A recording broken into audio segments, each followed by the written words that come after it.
Hello and welcome to Shift Gear. Tonight is all about supercars, the best in performance, the cutting edge of their time. Sadly, Ricky can't be with us this week because he's opening a supermarket or something. Yes, basically, he can't be bothered to be here. Anyway, we must begin the story of the supercar way back in the 1950s, a time when I was young, Ricky wasn't born, and Jim June was a little old lady.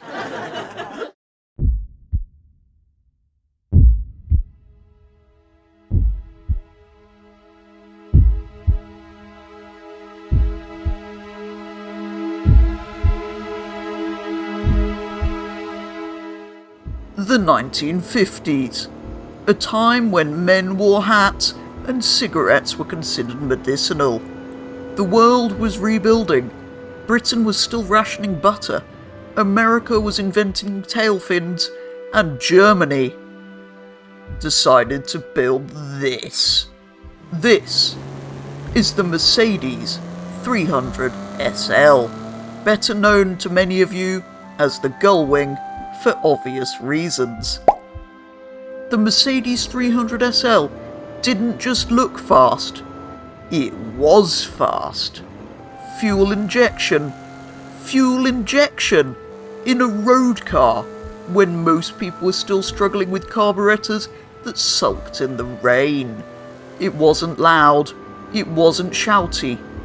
It was a gentleman in a dinner jacket who, if necessary, could knock your house down. And crucially, it told the world that the supercar had arrived. Quietly, efficiently, and with impeccable table manners.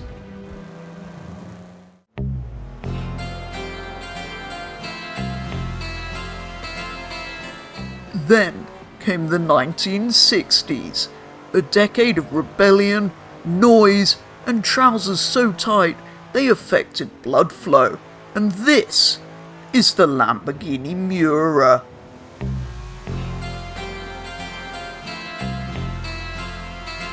The world's first mid-engine supercar. Before the Miura, Ferraris had their engines at the front, like sensible, grown-up shoes. Lamborghini put the engine behind your head, sideways, like it had been dropped in by accident. And the result?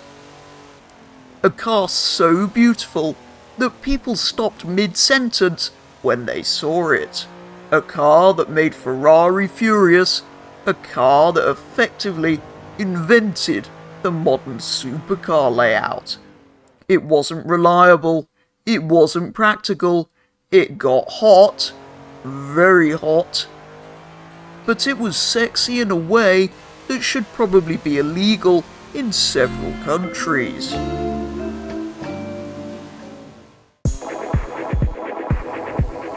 The 1970s were weird, and so was this, the Lamborghini Countach. This one is actually a later model from the 80s, but even the original car from 1970 looked insane. This wasn't a car, this was a spaceship designed by a child with a ruler and an unresolved anger issue. Scissor doors, wedge shape, zero rear visibility, and a name that in Italian basically means wow, which is exactly what everyone said when they saw it. It was uncomfortable, deafening, impossible to see out of, and about as subtle as a cocaine-powered chainsaw. But it didn't matter, because this is the car that turned posters into religion. The Countach didn't care about lap times, it cared about drama, about theatre. Then came the 1980s.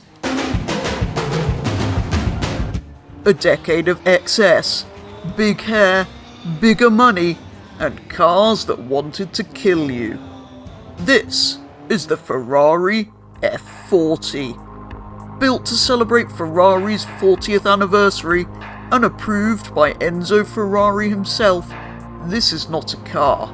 This is a bare-knuckle street fighter. No traction control, no ABS, no carpets, no radio, no mercy. Just twin turbos, massive lag, and then bang! All of the power arrives all at once, like a pub fight. The F40 is loud, brutal, and terrifying, and that's why it's brilliant. It doesn't flatter you, it doesn't help you, it simply asks, are you good enough? And most people weren't.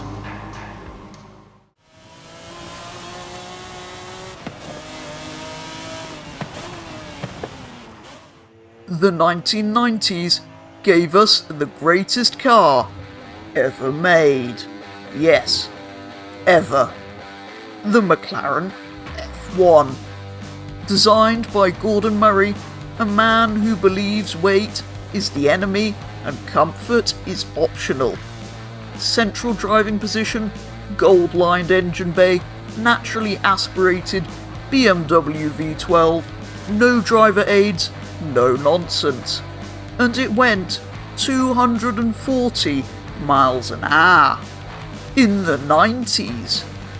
With 3 seats. This wasn't just fast, it was correct. Every decision made for engineering purity. Every gram questioned, every component justified. It won Le Mans. With number plates. Nothing before it matched it, nothing since has truly beaten it. This isn't just the best supercar of the 90s, it's the benchmark by which everything else still lives in quiet terror.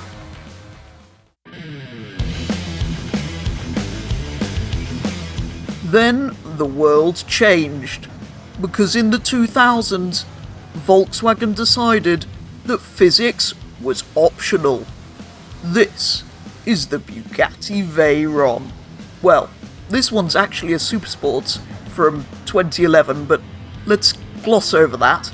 The original one had 1,000 horsepower, 4 turbochargers, 4-wheel drive, and a top speed of over 250 miles an hour.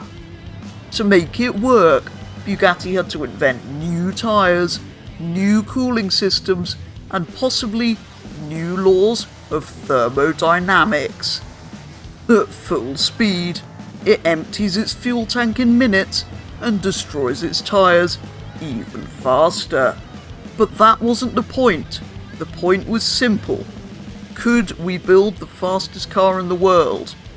And the answer was yes. The Veyron didn't just raise the bar, it launched it into orbit.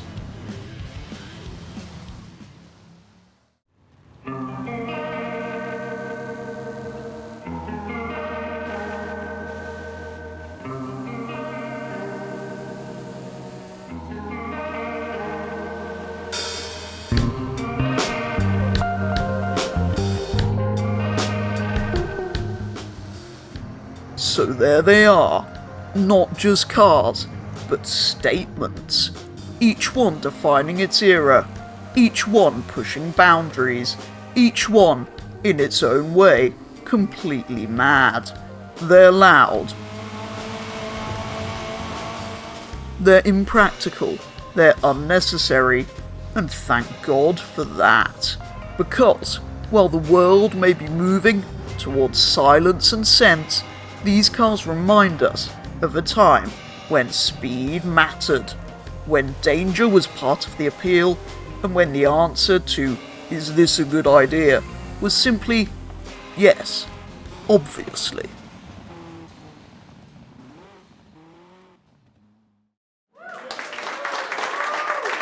Thank you! That Bugatti is impressive. It is truly mind-boggling. I think, though, that things have moved on. I've been driving this, the Aston Martin Valkyrie. Hello, this is the Aston Martin Valkyrie. And before anyone starts shouting words like hypercar or ultimate driving experience at me, I would like to point out that it is, first and foremost, a large green object that costs more than most villages, and looks like it's been designed by someone who briefly glanced at a Formula 1 car through the bottom of a wine glass. Now, let's proceed sensibly.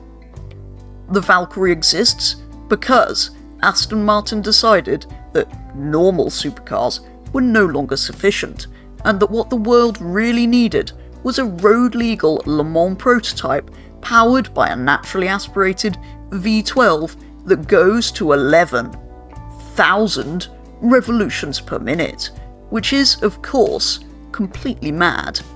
The engine, developed with Cosworth, produces over 1,000 horsepower on its own. Add the electric motor, and you have more power than is strictly decent or even necessary for anything that still has number plates. And yet, it is glorious. No turbochargers, no whooshing, no apologising, just pistons moving up and down very, very quickly, like a mechanical nervous breakdown. Inside, things become intimate. The seats are fixed to the carbon tub, which means Aston Martin has thoughtfully decided that you should move, not the chair. The driving position is best described as dentist's chair meets Apollo's spacecraft. Your legs are raised, your spine is reclined, and your dignity is left somewhere in the car park. There's minimal storage, of course. If you want to carry luggage, Aston Martin recommends a support vehicle, which feels about right.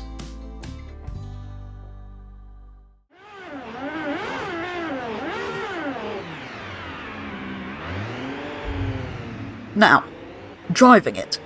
At low speeds, the Valkyrie is awkward, noisy, and slightly irritated that it isn't currently doing 200 miles an hour. The steering wheel is squared off like one of those X-Play box station controllers, and the suspension communicates every pebble directly to your soul. But then, when you're on the track, everything suddenly makes sense.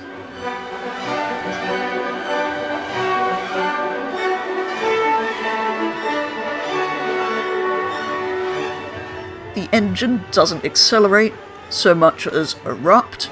The sound is less car and more angry cathedral organ being attacked by wasps. The grip is extraordinary, thanks largely to the aerodynamics that would be illegal in several sports, and the whole thing feels pinned to the earth by some sort of benevolent demon. It is astonishing and slightly terrifying.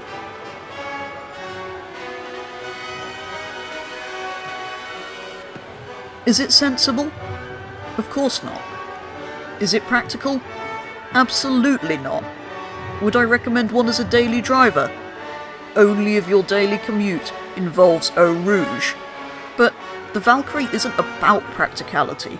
It's about what happens when engineers are allowed to finish a sentence that begins with, "What if we just didn't compromise?" And the result is this: a car that exists not because it should, but because it can. The Aston Martin Valkyrie is excessive, absurd, uncomfortable, outrageously expensive, and utterly magnificent. And I'm very glad it exists. Now, if you'll excuse me, I need some help getting out of this thing.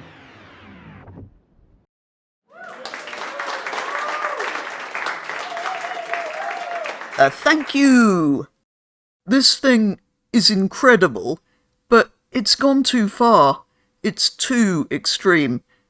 It's brilliant, but I prefer this. No, I know what you mean. The Aston is an insane engineering exercise, but it's no longer a car. I would quite happily drive the Veyron home tonight, but I wouldn't take the Aston on the road. So, are you taking the Veyron home? Sadly, I can't. The owner is coming to collect it immediately after the show. And on that mild disappointment, it's time to end. Thank you so much for watching. Good night.